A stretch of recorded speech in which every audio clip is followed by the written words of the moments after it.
What's up, everybody? It is Friday, which means it's Friday Face-Off. Here we go, baby. We're going to pick a topic that is relevant with what's going on in the hockey world today. Sometimes Vex and I agree, sometimes we don't, but we love to duke it out there on some potential, maybe controversial topics. And today, Vex, are you ready to rock and roll with this one? Give me it. Okay, so today what I want to talk about, and this is something that obviously I'm very involved in youth hockey. And I'm very blessed to be able to speak to so many different people in the youth hockey world at so many different levels, NHL down to the grassest of grassest roots of hockey. And one of the biggest things that we're seeing in today's youth hockey landscape is the decline of house league hockey and the decline of rec hockey. Everybody feels like they need to get to travel. Everybody feels like they need to get to AAA at the youngest of the youngest of the youngest of ages. And what that has done is that's created this really big gap between like learn to play, right? So you just getting in there and figuring it out and all that into what's next. And that what's next is a really important question that needs to be answered. And with the decline of house league hockey, rec hockey, there's way too big of a gap for so many people. And so they're kind of just choosing other sports because a lot of these sports have that. They're still community-based. You know, there's still an ability to play where they're not traveling all over the place, whatever it may be. And so it's a topic that I've been talking a lot about with people. And in my research about youth hockey is something that has come up like so many times. And when you talk about the growth of the sport, like that age and that area, it really kind of deters a lot of people from continuing to play in our game. So want to hear your thoughts on that, if that's something you're seeing in St. Louis and talking to people. But it's certainly a huge point of discussion that we need to talk about a lot more. Yeah, I mean, for me, like, I'm not sure what the numbers are here in St. Louis as far as that goes. But, I mean, hockey – we have to care about everyone in hockey. And like, I also think that the NHL needs to continue to like push to get new players involved in the game. And that starts with most people at the rec level. The more people that play hockey, the more people that love hockey, the more people that support hockey, the more people that go to NHL games. And then the more people that do that, the more money the NHL teams make, the more money that they are going to give back into the community. And it is a circle, not a square, but a circle. All right, it's a positive feedback loop. And we need to make that loop continuously keep going. We need to keep bringing in new people. I just think that the advent of social media has just pushed people to think that they need to keep up with the Joneses like we always talk about. And you guys know, Toph has been talking about FOMO in hockey and how that leads to so many people to maybe just misunderstood or bad decisions, you could even say, because they're leading their decision-making process from FOMO about what's the next kid doing, what's the next family doing. There's nothing wrong with playing rec hockey. There's nothing wrong with starting out there in the lower levels of hockey. And if you want to work your way up, great. If you don't, also great. We need people at every single level to be playing this game, for the game to continue, for more people to be in the game, more people to be coaches in the future. And again, positive feedback loop. So we don't need to push people out. We need to bring more people in. Yeah, totally. And you mentioned the NHL. I actually think the NHL does a really good job of like their learn to play stuff. Like they invest a lot of money into learn to play and trying to bring new people into the game. But what happens is you get them there for that learn to play, and then they kind of understand it a little bit. And then they need some years of just like that low level, low cost, low pressure to kind of continue to slowly develop their skill and love for the game.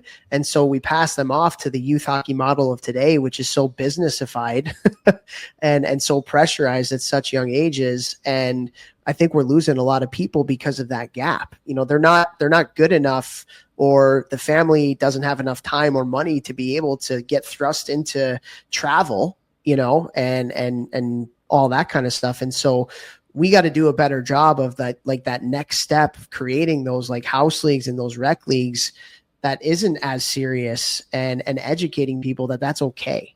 That's okay. I mean, my first 2 years out of learn to play were in house league, and for a lot of people our age, that's what it used to be. It was in a town community center and things like that. And so we gotta make sure that becomes a thing again, to say the least. And honestly, like, it's one of the reasons why I'm so vehemently against like MITE AAA and like AAA at the youngest of ages, because what that does, the more of that means there's just such a trickle down effect. And if you talk to any tier 2 organizations, you talk to tier 3 or community, rec house leagues, what ends up happening is that, the more of that starts happening, then kids get pulled. And then where do they fill their spots from? Well, from the levels underneath.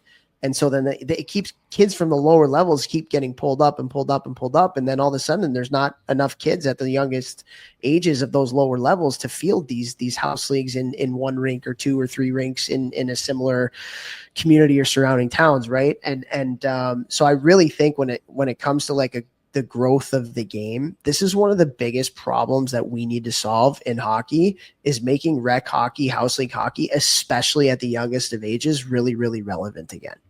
I love that. Totally makes sense too, with the pulling up and then what I think happens is kind of like what I was talking about. Then one person at that level sees their buddy going up. Oh, well, I want to go up now too, and there's nothing wrong with being there. There's nothing wrong with enjoying the experience, getting the most out of it that you possibly can.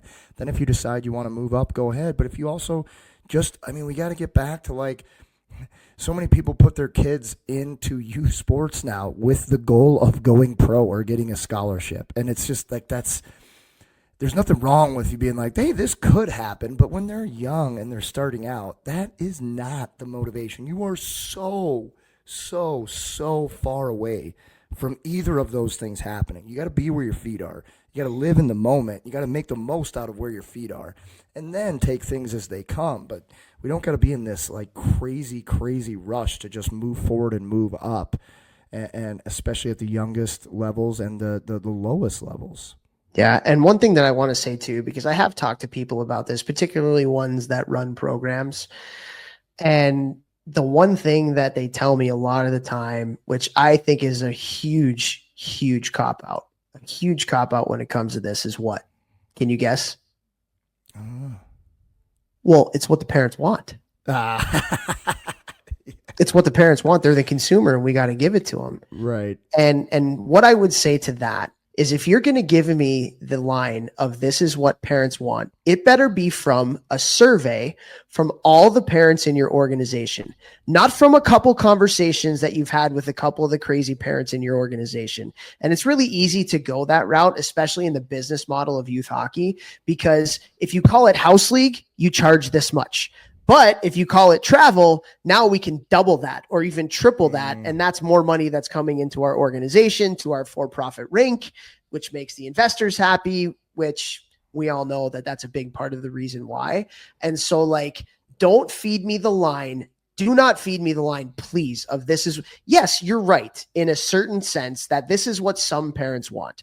But if you poll the majority of parents within your youth organization, or if we did it all over the USA or Canada or whatever, they're going to tell you, no, I don't want to pay that much money. No, I don't want to travel that much. No, I feel like I don't have a life because this is all I do is shepherd my kid around on their freaking youth hockey experience.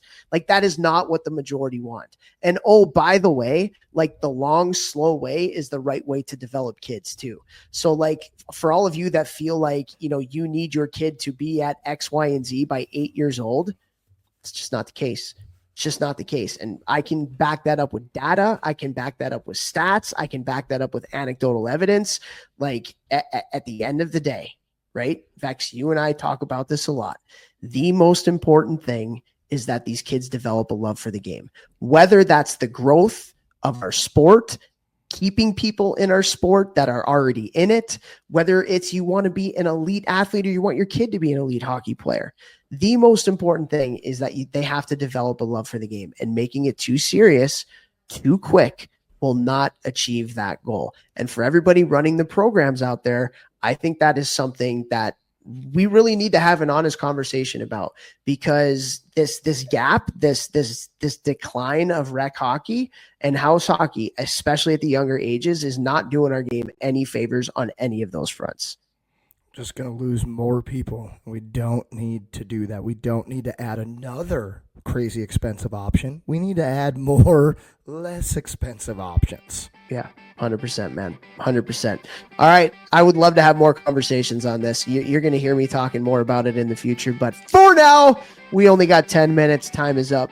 Be a bro. Share the show.